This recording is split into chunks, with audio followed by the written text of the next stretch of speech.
ഉയർന്നു നിന്ന ഒരുപാട് മഹതികളെ കാണാം. പരിശുദ്ധ ഇസ്ലാമിന്റെ 4-1 ലോകത്തെ പഠിപ്പിച്ചത് ആയിഷ റളിയല്ലാഹു തആല അൻഹയാണ്. ഇസ്ലാം ദീനിന്റെ 4-1 ലോകത്തെ പഠിപ്പിച്ചത് ആയിഷ റളിയല്ലാഹു തആല അൻഹയാണ്. നമ്മുടെ ഉമ്മയുടെ ചുണ്ടിൽ നിന്നാണ് ഇസ്ലാമിന്റെ 4-1 വിജ്ഞാനം നമ്മൾ പഠിച്ചത്.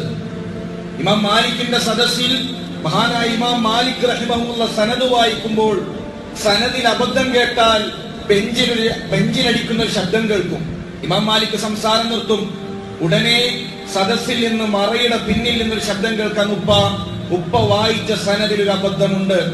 അവിടെ ഇന്ന വ്യക്തിയല്ല, അവിടെ ഉപ്പ വായിച്ചതിന് പകരം ഇന്ന വ്യക്തിയെയായിരുന്നു വായിക്കേണ്ടിയിരുന്നത്. ഇമാം മാലിക് റഹിമഹുള്ളയുടെ മകളാണ്. ഞാൻ പറഞ്ഞു വരുന്നത് വൈജ്ഞാനിക രംഗത്ത് ഉയരങ്ങളിൽ എത്തണം സ്ത്രീകളെന്ന് ഇസ്ലാം പഠിപ്പിച്ചു. മൂന്നാമതായി സ്ത്രീകൾ